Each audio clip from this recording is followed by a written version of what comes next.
증권사 리서치센터의 보고서를 비교하는 시간, 종목연구소 이마영입니다. 반도체 공정에 필요한 물질엔 뭐가 있을까요? 오늘은 반도체 공정에 필요한 특수가스를 만드는 기업 TEMC를 분석해 보겠습니다. 흥국증권이 최근 이 종목의 보고서를 냈는데 제목이 연초부터 센 기업이 옵니다인데요. 도대체 어떤 점이 센 걸까요? 유감스럽지만 보고서 제목만으로는 큰 기대를 안 하셨으면 합니다. TEMC는 아직 상장사가 아닌데요. 2023년 1월 상장을 앞두고 있으니 IPO 공략주, 주가 상승의 기대감이 높은 기업이다. 이런 정도로만 받아들이시면 좋을 듯 합니다. TEMC는 2023년 1월 IPO를 앞두고 있습니다. 1월에 기관 투자자 수요 예측을 진행하는데 신주는 220만 주 정도 발행하고요. 희망 가격은 32,000원에서 38,000원 정도입니다. 이번 공모로 700억에서 830억 원가량 자금을 조달할 예정이고 상장하면 시가총액은 3,500억 원에서 4,200억 원 수준이 될 것 같습니다. 상장 예정일은 1월 19일, 공모 자금은 공장 건설과 채무 상황 자금에 쓴다고 합니다. 그렇다면 이제 따져봐야 할 거는 상장 후 성적이 어떻게 될 거냐, 투자할 만한 가치가 있느냐겠죠. TEMC가 속해 있는 반도체 업종에서 2022년 IPO를 거쳐 상장한 종목들의 주가 성적을 먼저 보겠습니다. 관련 기업 14개가 상장했는데 안타깝게도 2020년 반도체 업황이 안 좋다 보니까 주가는 하락입니다. TEMC가 이들 기업과는 다른 행보를 보여줄지 지금부터 면밀히 분석해 보겠습니다. TEMC는 반도체용 특수가스 전문 기업입니다. 2015년에 설립됐죠. 그럼 특수가스 중에서도 어떤 공정에 들어가는 어떤 물질을 만드는지는 점검해야겠죠. 잘라내는 식각 공정, 마스크에 빛을 쏘는 노광 공정, 불순물을 주입하는 이온 주입 공정에 쓰는 네온, 제논, 크립톤, CF 계열과 CO, COS 등 희귀가스와 혼합가스를 생산합니다. 주로 이 가스들은 수입을 많이 했는데요. 드디어 국산화에 성공한 겁니다. 주요 고객사는 SK 하이닉스, 삼성전자, DB 하이텍, TSMC 등입니다. 이것만으로는 이 기업이 다른 반도체 기업들과 비교해서 어떤 경쟁력을 가지고 있는지 파악이 쉽지 않죠. 그래서 흥국증권은 원익 머티리얼즈, ENF, 덕산 테코피아, 레이크 머티리얼즈와 비교했습니다. 이 중 가장 유사한 사업 구조를 가지고 있는 회사는 고순도 특수가스를 생산하고 있는 원익 머티리얼즈입니다. 일단 TEMC의 시가총액을 가장 높게 책정했습니다. 상장 후에 원익 머티리얼즈보다는 높은 가격을 기록해야 한다는 의미인데요. 현재 원익 머티리얼즈는 주가 29,300원 수준, 시총은 3,700억 원 규모입니다. 펄을 보면 덕산 테코피아는 19배, DNF와 레이크 머티리얼즈는 10배 수준, TEMC는 약 9배에서 10배 정도로 추정했습니다. 반면 원익 머티리얼즈는 4.6배 수준이네요.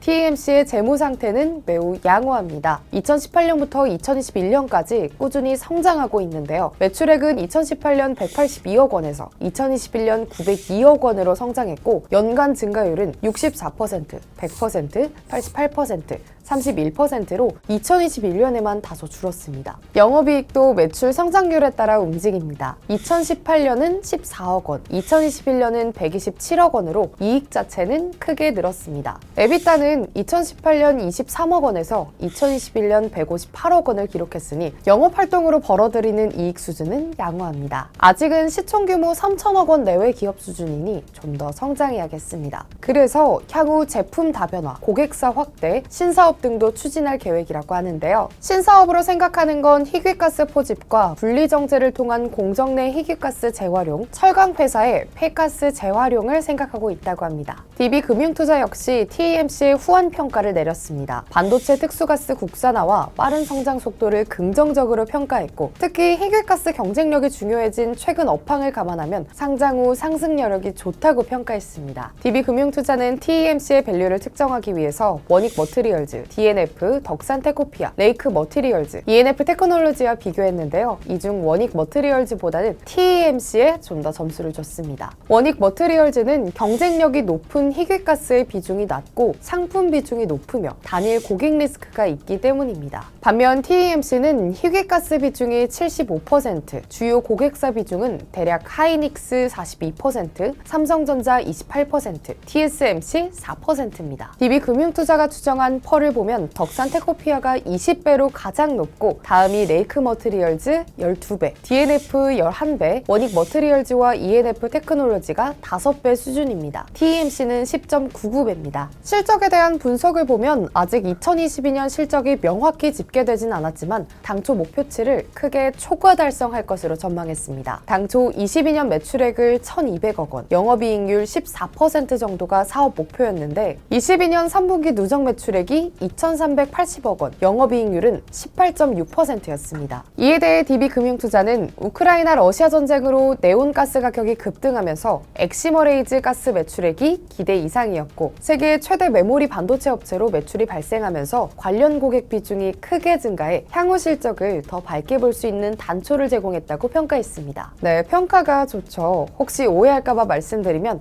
IPO 단독 대표 주관사는 하나투자증권입니다. 너무 긍정적인 부분만 짚어드렸으니 리스크도 점검하겠습니다. TMC는 저순도의 가스 원료를 정제하고 충전 공정을 통해서 고순도의 특수가스를 제조하고 있습니다. 가스 원재료는 주로 중국, 러시아, 우크라이나 등 특정 국가에 소재한 업체로부터 수입을 하고 있는데요. 이 이야기는 원재료 국제정세 변동에 영향을 크게 받는다는 겁니다. 판가 역시 국제정세에 따라 변동성이 클 수밖에 없습니다. TMC는 기본적으로 매출 고객사와 연간 단가 계약을 진행하는데요. 매년 4분기에 다음 연도 공급 단가를 고객사와 협의해 가격과 공급 물량을 결정하고 매년 1월 1일부터 신규 공급 단가를 적용해서 12개월 공급 조건을 유지합니다. 예외적으로는 국제 시세 또는 공급 부족 등으로 인해 원재료의 가격 변동이 크게 발생될 경우에는 분기 또는 반기 등 일정 기간 동안 사용할 원자재의 물량과 공급 단가를 고객과 합의하는데요. 22년의 경우 우크라이나 러시아 전쟁으로 원재료 가격과 판가가 급변동하면서 판가적인 혜택이 컸다고 하면 23년은 그 반대의 가능성이 있을 수 있습니다. 좀 나온 지 오래된 보고서인데요. 하나증권의 보고서도 한번 보고 마무리하겠습니다. 역시 긍정적인 평가입니다. 희귀가스를 자체 국산화한 유일한 업체인 만큼 프리미엄을 줄 수 있는 여지가 있다는데요. 국내 최초로 네온 생산 설비와 정제 기술 등을 자체 개발함으로써 독보적인 희귀가스 기술을 통해 순수가스와 혼합까지 라인업을 갖추고 있다고 평가했습니다. 1월의 상장일을 기다리며 오늘의 분석은 여기서 마치도록 하겠습니다.